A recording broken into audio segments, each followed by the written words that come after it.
ছোট্ট গ্রামে থাকত দুই ভাই, রবি আর বাবু। তারা খুব গরিব ছিল, কিন্তু একে অপরকে খুব ভালোবাসত। বাবা, ঘরে খাবার কম, তোমাদের পরিশ্রম করতে হবে। ভাই প্রতিদিন মাঠে একসাথে কাজ করত। ভাই, আমরা একসাথে থাকলে সব পারবো। হ্যাঁ, একসাথে থাকলেই শক্তি বাড়ে।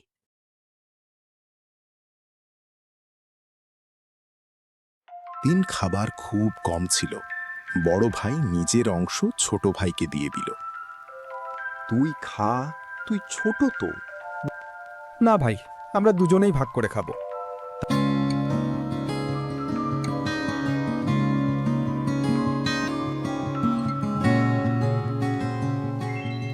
তাদের ভালোবাসার পরিশ্রমে একদিন মাঠ ভরে উঠল ফসলে।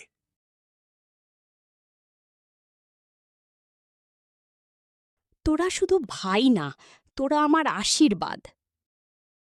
এই গল্প আমাদের শেখায়, ভালোবাসা আর একতা থাকলে সবকিছু সম্ভব।